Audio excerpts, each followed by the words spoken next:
So, but you've been the engine on lots of things, haven't you? So I'm thinking now about, the joint engine on your podcast, which, just let me throw this in because I know you won't mention it, has been the top, within the top 50 podcasts of The Guardian's 2018 list this year being 2018. So again, amazing. Yeah, it's lovely. It's really kind. Yeah.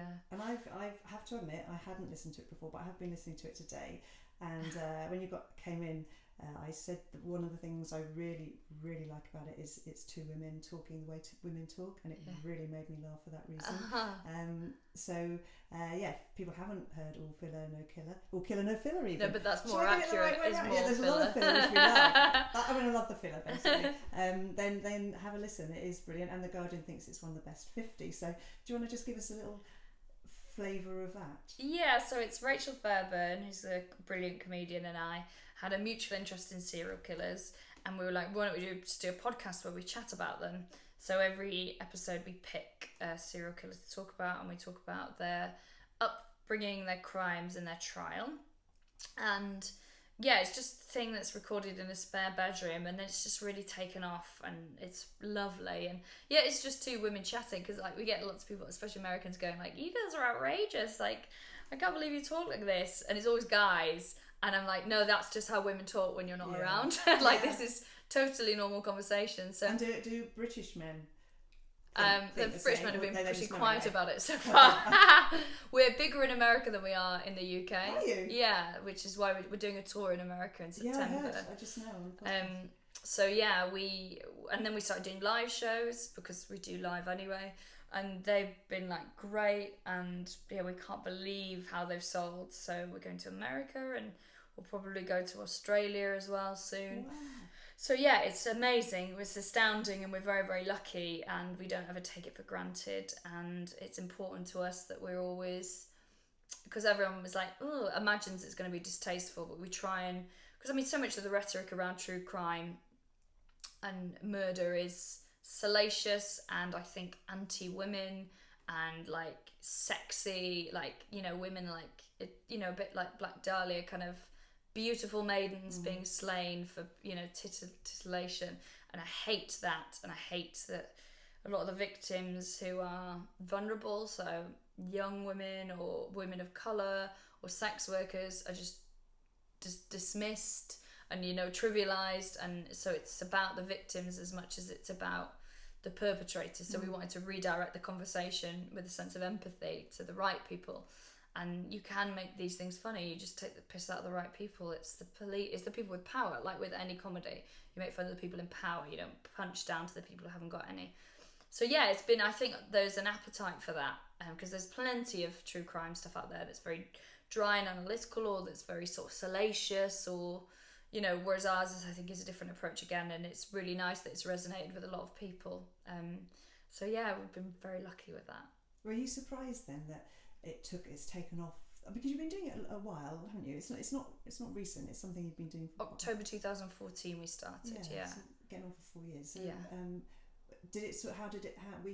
Has it sort of gone exponentially, or? Yeah. So it had like it was sort of plodding along with not many people listening, and then it spiked. I think it spiked when we did a little bit of an Edinburgh run, and it just got the word out, so it jumped up, and then it must have been shared somewhere, because it jumped up hugely in America, and they were like, these British girls. I mean that in a respectful way. And then a few comics started listening to it, like Ed Gamble and Sarah Pascoe and people like that, and Carl Donnelly, and being really nice about it, so it jumped again. And then like it's now sort of, I guess, in the vernacular of true crime, we're included in it. So every time people do a top 5 or a top 10, we tend to be in it. You tend to be mentioned. And then that just kind of perpetuates. And then we appeared on like Richard Herring's podcast, so loads of men started listening to us because they found us through a guy, which is really nice, because I think men wouldn't necessarily seek out women having a conversation, but when they listen to it, they're like, oh, this is funny, and it's no different to two guys chatting, which has been a really nice thing. So yeah, it keeps getting bigger and bigger, and is now just like, about well over 250,000 people listen every month, which is bonkers. Wow, that is amazing. I know, it's mad. And you're doing it. Do you think that? Do you think, oh my word, there's people in America, there's people in Australia, or do you have to block that out? Well, I've recently got bollocked because we always go, oh, we should explain things to people in America, like, oh, just so you know, if you're in America, it's this. And then people are like, you always miss out Australia, it's not just, and it's like, well, because I think culturally Australia probably has more in common than, and peculiar Britishisms I think probably need explaining more to America. That was why. But I am aware that, like, you know, to a certain extent that people are listening, as in, like, you know, you just got to be careful about everything. Not like, oh, you can't say anything these days, not that at all, but like, you can say something flippantly and it can resonate with people. And, you know, people have sent us, we mainly get gorgeous feedback, such lovely stuff, but every now and then someone will be like, you said this thing and it made me feel like this, or like I had a big long email from someone who was like a police person, and they were like sort of like pulling me up on the fact that we'd mentioned the cases where historical cases they were keen to point out where police officers had got in relationship while they were undercover with women, and like women had kids. Yeah. Oh so God, I know. Which is horrific. Yeah. And then she was like, "Oh, it's presented without context. And there's loads of police. Police is really dove it, and like all this stuff, and like it's just because it's triggered something in her, and I totally get it. But like, we can have a casual conversation, like, but without being, but we are sort of held to account. So it is, I understand it, and I, you know, appreciate everyone who gets in touch, but also we're just having a chat, like, yeah, and it was relevant to what you were talking about, and you couldn't have gone on for hours about it because but I mean, I thought you did it really well. I thought it was really worth. Well, when I say worth mentioning, it came up in the conversation, and it was brilliant. And the stuff about Lush, and I just keep saying this because, you know, this is episode 47 that we're talking about, so let's have a listen. You can see what you're talking about, and it was all in context, and I didn't think anything more than, you know, well, I certainly wasn't put out by what happened, not by you talking about it, but you know, obviously everyone who's listening to it listens differently, so it's understandable as well. Yeah. So you have that awareness that everyone has their own sensitivities, but at the same time, like, conversations are organic, and we have to try not to censor ourselves too much, Rachel and I, because otherwise it's like, oh, you'd end up saying nothing, wouldn't you? And I think, as I said at the beginning, the reason why I really like, as I said, I only just listened today, but the reason I have really enjoyed listening today is because it is two women talking the way women talk, and that's largely often funny, and so it's great. It's a real sort of recognition thing. Oh, that's lovely. Thank you. Thank you. I was going to ask you, as well, about gosh, I've completely forgotten what I was going to ask you. It was about the podcast, and it was, do you start each time? You obviously know who you're going to talk about, but do you know what you're going to talk about, apart from, you know, the filler bit, I suppose, you know, the bit where you're talking about, in this one, the bit I loved about your knickers, for example. Does that just come out as you're going through it? Yeah, generally. So largely you've got the idea, you're talking about a particular person, and... Yeah, so we will, we'll have all the research, and we'll write up the research. And then when we're chatting, if anything funny comes up, where I'm like, you know, so we'll mention something, whatever, knickers are found. I don't know how it even came up. And I'll be like, oh, I told you that story about when I got this pet, and she'll be like, no, and she'll be like, save it for the podcast. So I might write like knickers next to it. But generally, that may be like one thing per episode will be like, oh, remember to talk about that. But most of the time it's just whatever comes up in conversation. And that's how it sounds, which is, I think that's the beauty of it. Because I think you can hear when stuff's scripted, and definitely you can hear on the early episodes we don't know each other as well, whereas now it's just a chat between two people who know each other very well, and we will pull each other up on various things. So I think it's far more organic now. Now I mean, God, how many things do you do? I'm going to mention another thing that you do now. A musical. Is that how you say it? A musical. Everyone says it differently. A musical, because it's a musical.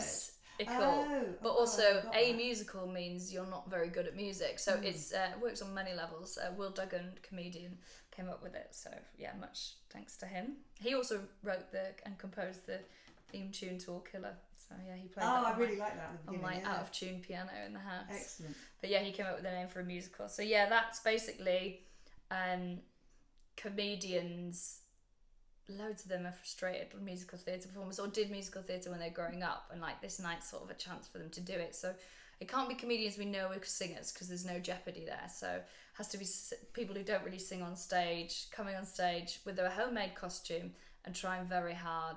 That's what hilarious. We ask. I cannot believe I missed it when you were in Cardiff. Oh, it was great. Recent, wasn't it? Yeah, it was.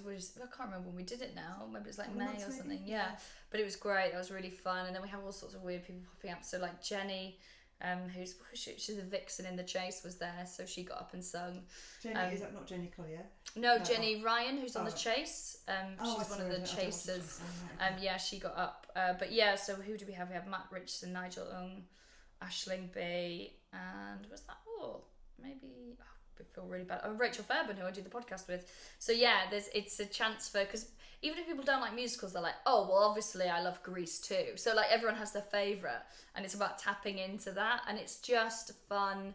And we don't allow reviewers, and we don't allow it's just a night about trying hard, and the audience really get it and sing along and dance, and it's just like gloriously uncool. And it was an idea that, in fact, Dave Cribb and I, Dave runs the band, Dave and the Quavers, he came up with this idea in a car park in Cardiff a few years ago, and we're like, God, we should just do a live show of it.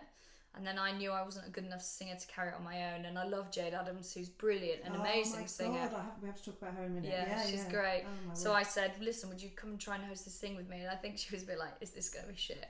And then like we started working together, and also a really nice thing again is like two women who are funny in completely different ways on stage, but it shouldn't work because we're both quite big personalities, but we just operate in such different spaces. It's great to be on stage with a really capable, funny woman. It's so fun to host. Oh yeah, I mean, Jade did our night, as you know, and you suggested her, so I just have to say thank you face to face, because she was phenomenal. I know you're not surprised by that, because she's you know great. her well, and she's obviously a good friend of yours.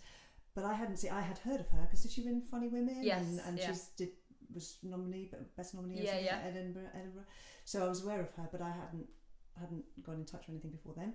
And she was so fantastic. And at the end of her bit, she had a standing ovation. Of course she did. Yeah, she was wonderful. I really liked meeting her, and I just loved her on stage. So she's brilliant. She's got like oozes star quality. She's fantastic, and it's so fun to be on stage with her, and we've got this really nice rapport where like, because we've only probably gigged together 20 times, we haven't done that many shows, and it just gets better every time. And from the beginning it was like I just really trusted her not to throw me under a bus, and it just really works.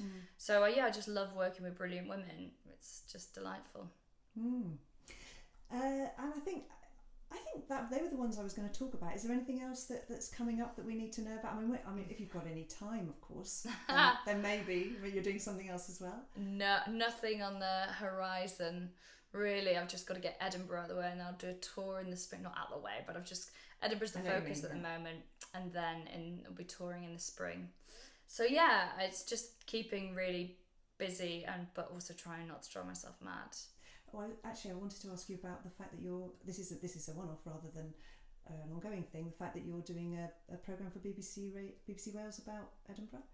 Oh yeah, so this is they approached me. They're doing a thing about Welsh people for the Fringe, and then Philip, the guy who's making it, said, listen, will you do some stuff with it? So I think it's really, really good because there's loads of Welsh talent up there. So there's theatre companies, there's all sorts. It's really hard to get people to perform in August, you know. Yeah. Oh yeah. They're all buggered off, haven't they? Yeah, I know we've got some brilliant people performing, but it's a lot of people are up in Edinburgh. Yeah. So like Tidyr's up and Rod's up doing some shows, and I'm up, and then there's loads of like great theatre and all sorts, because obviously it's a smorgasbord of culture up there.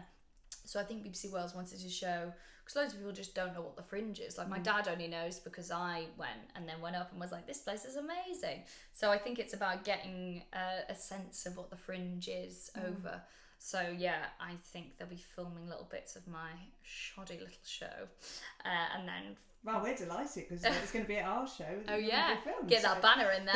I just like to point out to those who obviously the millions who normally listen and watch this particular interview style, that we're missing the banner.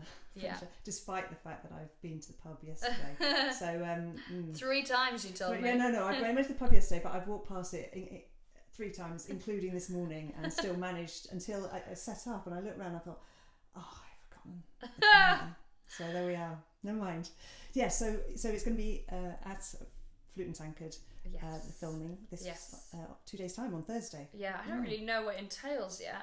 I mean, I think they're probably... meeting. I saw Phil yes, I was just, I'll just throw this in. I'm sure people are interested to know what's happening. So Phil's going to meet you at the pub and have a meeting about it. Exciting. He knows what he's all set up for it. Yeah, he's great. We had a good chat yesterday, so he's all fine. So. I imagine they're just going to film me having a breakdown for 28 days, which will be compelling viewing. I don't know what's happening the rest of the time. I know that you'll be on stage and you'll be filming in the pub. That's as much as I know. So yeah, you probably needed more than that. Okay, well, I'm really excited about seeing your new show. Oh, that's really nice. And I'm sure, having seen this interview, everyone else will be as well, if they weren't already, which I've sold quite a few tickets already, so that's exciting. Great. Yeah. So I just wanted to say thank you so much for coming today, taking out some time to come, given all the many things that you do, and really looking forward to seeing you on Thursday. I'm going to get the date right now. Are you ready? Yeah. Thursday, the 19th of July. Great. For your Edinburgh preview. Yes, I can't wait. I'm really excited. Oh, thanks so much. See you then. See you then. Thank you.